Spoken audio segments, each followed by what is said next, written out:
Quem é o homem mais poderoso no Brasil hoje? Ninguém pensou em Jair Bolsonaro, tenho certeza. Sim, ele é o presidente, eleito com quase 58 milhões de votos, e o nosso presidencialismo concentra ou concentrava muito poder no chefe do executivo. Mas todos já perceberam que isso ficou no passado. Agora nós temos os deuses supremos que mandam e desmandam. Os principais suspeitos, então, são os nossos deuses do Olimpo, os 11 ministros do STF que, com medidas monocráticas, legislam, impedem legislação, governam, decidem tudo. Até abrem inquérito ilegal, perseguindo críticos, prendendo jornalista e deputado. Sim, a minha tese era de que o xerife Xerxes, Xande, triplo X, como eu chamo, era o homem mais poderoso do Brasil. Isso até ver a sessão da CPI circense dessa terça. O que eu vi ali mudou a minha opinião. Ficou claro que nem os ministros supremos podem contra ele. Quem é ele? Ora, o embaixador Xing Ling, claro, aquele que manda carta para deputados obrigando que não reconheçam a democracia em Taiwan. Aquele que faz chantagem com vacina e, em vez de ser acusado de genocídio, é louvado e bajulado por senadores da República. As falas dos nossos senadores foram uma competição para ver quem conseguia puxar mais o saco do regime chinês. Em minha visão, a senadora Cátia Abreu levou o prêmio de funcionária do mês, num monólogo para lá de constrangedor, de que era preciso bajular mesmo, se curvar diante da ditadura. Uma senadora tucana disse que devemos ter gratidão pela China, gratidão pelo regime que causou a pandemia, seja por omissão e perseguição a médicos e jornalistas que tentavam alertar para o problema no começo, seja por uma arma biológica deliberada. Síndrome de Estocolmo chegou ao ápice nessa CPI. A expressão deveria inclusive ser atualizada para síndrome de Wuhan. Ernesto Araújo foi o alvo de ataques chulos por simplesmente defender com clareza moral os valores da nossa civilização. Ele abriu a sua fala com uma defesa eloquente dos princípios estabelecidos na civilização ocidental. E foi isso, no fundo, que gerou tanto desconforto em nossos democratas, defensores da ditadura comunista, responsável pelo extermínio de milhões de pessoas inocentes e que mantém campo de concentração até hoje. A ala ideológica da imprensa quer ver Ernesto Araújo fritado e miram também em Felipe G. Martins, Eduardo Bolsonaro. Eles queriam que o chanceler fosse um capacho da ditadura comunista. Esses militantes comunistas não suportam quem não se mostra subserviente ao regime chinês.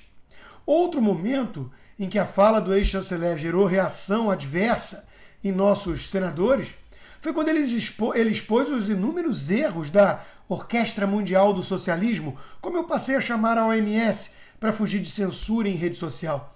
A OMS é o ícone da ciência para os globalistas bobocas, que ignoram quem está no comando da entidade, um revolucionário marxista acusado de corrupção no seu país de origem, a Etiópia, e que tornou a entidade um puxadinho do regime chinês. A tática dos bajuladores é misturar povo e governo. Criticar o regime opressor chinês não é fazer uma declaração anti-chinesa, por exemplo. A confusão entre povo e governo ditatorial é abjeta, coisa que um governador como João Agripino Dória faz, um vassalo do Partido Comunista Chinês. Eu considero o governo chinês condenável justamente porque eu tenho empatia pelo povo chinês, que merece liberdade e democracia, mas que é hoje refém de tiranos. Até mesmo um dos antas percebeu o absurdo da situação, mesmo odiando Bolsonaro. Mário Sabino disse o óbvio: um regime que usa vacina como moeda de troca, como instrumento de chantagem, não merece apoio. Não é justo se vingar dos brasileiros por causa do presidente e das suas falas. Óbvio. Eu não sei o que o fez romper com a China, se teve a ver com a saída de Diogo Mainardi da TV Dória, por exemplo. Mas a mudança de postura é digna de aplausos, né? Talvez seja um lapso de bom senso. Se um governo diz que não vai enviar vacinas porque o nosso presidente o criticou, quem é o genocida nessa equação, gente? Como podem senadores eleitos e jornalistas inverterem tanto assim os valores e o senso de prioridade? Jornalistas, vale dizer, que não poderiam exercer sua profissão na China. Imagina criticarem Xi Jinping como fazem com Bolsonaro, pedindo até sua morte. Seriam executados no mesmo instante. Mas como o embaixador que representa essa ditadura sabe que tem muito capacho no Brasil, ele não se importa de publicar a sua paciência revolucionária, aderindo à máxima de que vingança é um prato que se come frio. Coisas boas, diz ele, no caso, significam a humilhação de um ex-chanceler por seus funcionários, os nossos senadores. O próximo alvo já é Felipe Martins, o assessor da presidência. E não por acaso, vários parlamentares e jornalistas perdem sua cabeça, obedecendo ao chefinho. Yang Weiming, que deixou um rastro de truculência na sua passagem diplomática pela Argentina, coisa que a imprensa não quer saber, sabe que pode contar com vassalos em nosso país. Seja por simpatia ideológica, seja por interesses obscuros, o fato é que o homem é hoje o mais poderoso do Brasil. Siga a mala de dinheiro. É o pragmatismo contra a ala ideológica. E os pragmáticos não se importam se o Brasil virar uma província chinesa.